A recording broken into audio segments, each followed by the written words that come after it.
morning, everybody. Welcome back to another edition of the Ad Podcast. Today, we have Barry Frey, who is the CEO of DPAA, the Global Trade and Marketing Association for the digital and out-of-home industry. And Barry, prior to this, has been a sales and marketing leader for multiple ad tech companies, building businesses globally inside of our industry. Barry, thanks so much for joining us today. Thanks for having me. I'm a New York guy. I grew up in Brooklyn, New York, and I found that I always interned or worked part-time in media and marketing throughout my high school and college days. And probably the most seminal early moments is that when I was working for Turner Broadcasting. The brilliance of working with a brilliant man, Ted Turner, in sales and marketing. We would go on sales calls and we'd go together to ad agencies and they'd say, "Nice to see you, Barry and Ted. Ted, could I have your autograph?" And Barry, "What are you doing here?" At that time, Ted was on the cover of Time magazine and he owned the Atlanta Braves and was a prolific business person, but a huge personality at the same time, and really made things happen from scratch. So we would go to agencies and we talk to them about TBS, TNT, about CNN and the opportunities for advertising. And the agencies at that time said, "Gee, thanks for coming in. Nice to see you folks. We have TV budgets, radio budgets, print and out of home budgets, but we have no cable TV budgets." So we then did the hard but good work of speaking directly to brands who were at that time more interested in, say, selling Toyotas than the agencies, which were at that time accumulating rating points and buying 3 television networks, ABC, NBC, CBS, and maybe some other properties. So that seemed to work. And then the brands went back to the agencies that gave us the buys. And it was a great lesson in selling, in marketing, in new media, business development, and really working closely with not only Ted, but a whole organization that was really smart. And many of the folks I worked with at that time have gone on to a lot of other huge jobs. So after that, I was at USA Networks and I was part of a launch team for Sci-Fi Channel.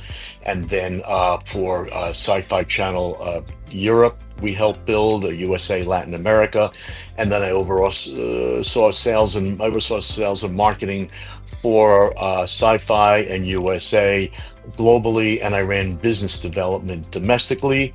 After that, I worked for another brilliant fellow, David Stern, who was a commissioner of the NBA, and reporting to David was another growing and learning experience, and another brilliant mind like Ted, where he just really had an amazing facile capacity in his brain to hold on to facts, to understand high-level concepts, and understand the smallest minutiae of detail at the same time. And then after that, I built the advanced television, mobile, and online platforms for Cablevision, where once again, we built a media business and also some of the same opportunities and challenges as I've done my whole career is in terms of building media businesses. And for the past 11 years or so, I've been running the Global Trade Organization for Out of Home. And DPAA, our mission is to grow the digitization, the innovation, and of course the ad spend growth in the space. So it's always been a career of building media businesses, of understanding all media, and that has been an interesting life. Yeah, no, that's really cool. It seems like you've been at the ground level of, not just launching new companies, but really launching new channels or new verticals. And I love the tried and trusted methodology of going brand direct in order to evangelize something new, because sometimes the agencies are locked into business models that aren't always serving the client's best interests. So I love that kind of that origin story. So let's talk about the DPAA. So digitization of outdoor spaces is happening at a pretty rapid clip. I see it all the time, obviously being in the Los Angeles market and when I travel to places like New York.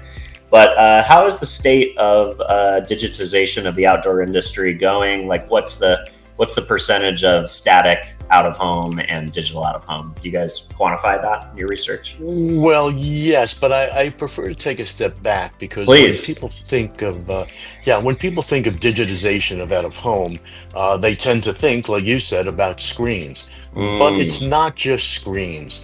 Our work in digitizing the medium means embracing digital strategies, digital formats, digital tactics, digital ways of doing business. And we're not any longer your father's out of home, so to speak. And some of the specifics of that are, yes, embracing screens, absolutely, but embracing programmatic, mm. embracing mobile data, attribution data, targeting, selling by impressions rather than just by location, utilization of AR, VR, QR codes for interactivity. In addition, looking at new models now, we've got great members of 3D and holograms. Basically taking a digital approach to business and also at the same time working with all of the digital decision makers around the world. And that is what we mean by a digital business. The digital part of out of home is the fastest growing part of out of home, and out of home is doing very well all in all. So that's the way that we look at the digitization model. Yeah, that's a really interesting point. So it's not just about mobile screens and screens that can present moving images on out of home, and also rotate creative at an amazing clip to have that refresh rate. But it's also placing beacons to where you can measure automobile traffic next to a static billboard, but then having a better understanding of who's seeing it and how many impressions were served, et cetera. So kind of bringing that modern measurement and methodology to a maybe what some would consider more of a static medium. Is that kind of the idea? Yeah, you've got that absolutely right, Dylan. Thank you. So I interviewed somebody in the out of home industry recently. It was, I think, one of the founders of one of the programmatic marketplaces for out of home advertising. Maybe it was the CEO of AdQuick, Matt, or somebody like that. But he shocked Yes, me. Chris Gaddick, he's great. Chris Gaddick, that's right. Yeah. And he Yeah. shocked me with a statistic that only 5% of marketing spend is out of home. Why do you think is that statistic improved at all? And why do you think that out of home is such a small portion of the media spend? Well, it kind of goes back to what I was saying before, is that the out of home world is now first embracing what we've been preaching. Hmm. And that is having, for instance, sales and marketing executives at the media owners that understand all media, digital, television, radio, impression-based buys. So everything I mentioned before is, I believe, what has held back the out-of-home medium from growing faster and further.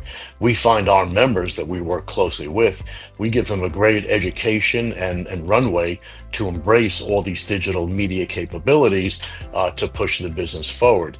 As an example, as I mentioned earlier, from just selling location to now selling impressions, and that widens a whole group of advertisers and agencies to participate. So also the embrace of programmatic, which I've been pushing heavily for 9 years now. As that it gets embraced, that grows, and great companies like Chris's company and all of our other terrific SSPs and DSPs is what's also growing it. So we're basically stepping on the pedal to accelerate all of this better, quicker, faster.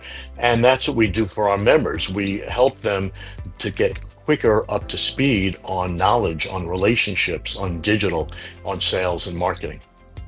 I love that. So yeah, let's talk a little bit about what you guys do for the members. So a lot of trade associations are, part conference and event planners, part marketers of the industry and overall, part, lobbyists to the federal legislature. What can your members expect from you as part of your mission on what you guys look to do for them to grow the industry at large?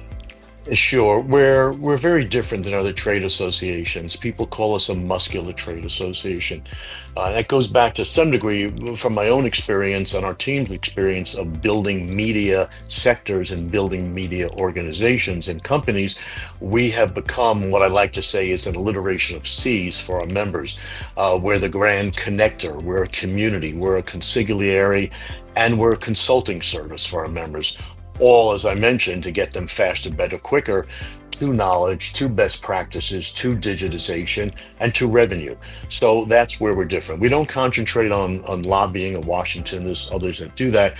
We concentrate on our media owners making money, taking greater share of budgets, on our agency members also growing their own business by the knowledge and connections that we give them, and then our brand council members to really get a look under the hood on what the innovations are happening in this fast growing industry. And the last kind of sector is the hardware and software members, where we also enable them to connect better, to get quicker to their business revenue models as well. So different than others, where I like to say we concentrate a little bit more on Madison Avenue than K Street, so to speak. And the other difference is that we're global. And part of the reason we're global is my own experience in running TV channels around the world and digital platforms around the world, but also digital crosses borders, Dylan, most easily. So the practices that we preach really work very well across borders. So our members in Dubai have very similar learnings from our members in Toronto, similar to our members in London, Paris, and Rio, so or Sao Paulo, more pointedly. So that's where we are very different, and we're also a very hands-on group where we have really become consultants and friends to all of our members to help them quicker, better, faster grow their business. And what I would add to that is that we do three big things. Number one is we spend a lot of time growing the industry. And how do we do that? By hundreds of meetings with heads of brands, heads of agencies, heads of media and marketing throughout the year. By also working with all the influencers and press. So we grow the industry. And a lot of our members find when they walk into a deal, we've been there and we've softened the ground for them. Secondly, we grow member companies, and we do that by our myriad education opportunities, our connective opportunities. We have coming up now on about 30 events a year for our members, in person and online. So our members get really good, smart, talented, and well equipped. So we grow the industry, we grow our members. And then what I'm very pleased about, we've worked hard to grow individual people within our member companies. One of the programs that I am most proud of is We Do, an acronym for Women's Empowerment in Digital Out of Home. It is critical for our industry to have diversity of people, of interests, of ideation. And in order to grow, we need everybody to raise to their best personal and professional levels.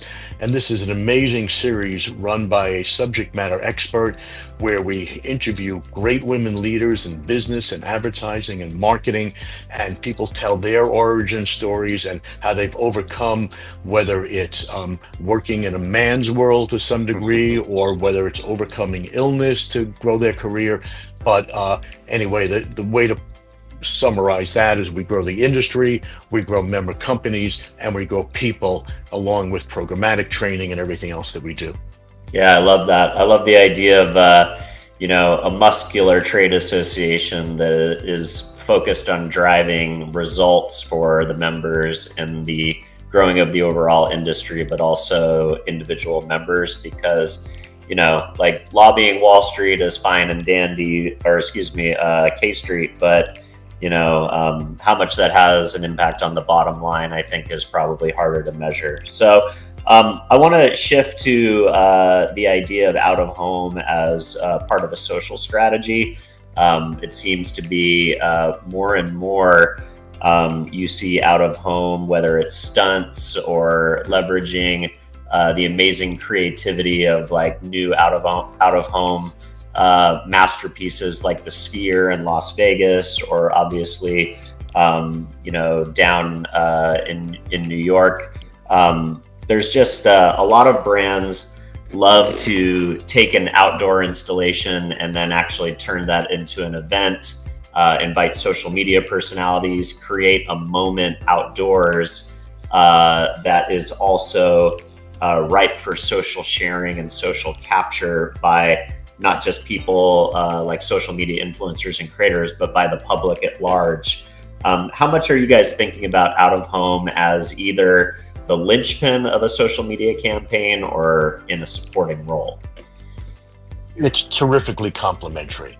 In fact, the Sphere has just brought on some new sales revenue leadership, which is really smart. And a lot of our members, like the Sphere, have brought on executives and leadership, revenue, and marketing folks from digital. So that plays into your question, where we are incredibly complementary, where you can post something on a, or call it, put an ad out there, or a Sphere. Inside is great opportunities, outside is great opportunities, and then people capture that and send it around on social media. So it's clearly a 1 + 1 = 3, where unlike a lot of other media that has been compromised by digital, we are actually emphasized by digital. I love that. That's a great way to put it. So, digital out of home is growing at an enormous clip, and it's becoming more realistic. The technology is, jumping forward from a display perspective and a resolution perspective at a very fast clip. Can you tell me about what is an innovation that you're seeing in the industry that we may see in the next 5 years that you're most excited about? Well, the innovations that are happening now that will continue to get more embraced, certainly programmatic, which you mentioned, and we heavily push that. In the early days, a lot of our members were concerned about not controlling their inventory, about low CPMs, a race to the bottom. But we work very closely with them and our amazing members that are leading DSPs and SSPs. And they have learned to utilize the medium to grow their revenues and to get good CPM. So that will only increase. The other kind of innovations happening, IR codes and the use of different types of IR codes. We've got a member that does IR codes without IR codes because it started in terms of an art world where they didn't want to kind of screw up the art, and people could connect to see the artist and how much it possibly is selling for. So that is a lot of interactivity is growing more.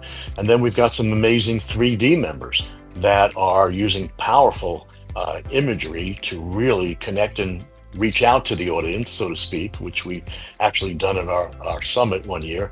And then holograms are also some great innovation that is growing fast and furiously, once again, to depict brands in physical space. And then the last, I guess, innovation, which is more of a strategic innovation than a technological one, is retail media. So retail media, WPP projects retail media being a $180 billion business this year. Wow. 99, yeah, but 99.5% of that is online.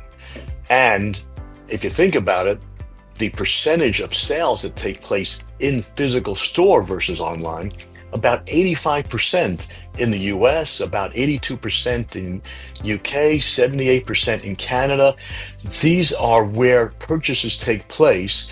And we are now shifting a lot of that 180 billion to reach people amongst our membership via their daily journey, their ability to be on the path to purchase, and now increasingly more at the point of purchase. So retail media, you're going to see a huge shift to those three areas on their daily journey, on the path to purchase, and at the point of purchase, where the majority of sales take place. So that is a real growth area we're going to see more of, and we once again help our members and advertisers, agencies, and press and everybody understand that movement. Yeah, that's interesting. I had not thought of some of the innovations that are happening inside of retailers as part of the outdoor advertising media mix. So I think I'm learning a lot today. So thank you for that. So I only have you for a few more minutes, so I want to get your comment on what I would call kind of a somewhat of an interesting recent campaign. So Tesla launched a diner in Hollywood. I don't know if you've seen it or heard about it, but it's basically, a huge corner lot in Hollywood. It has two big drive-in movie theater screens and about 80 Tesla charging locations, and then a diner inside where you can get, kind of classic diner food, I guess, for lack of a better word.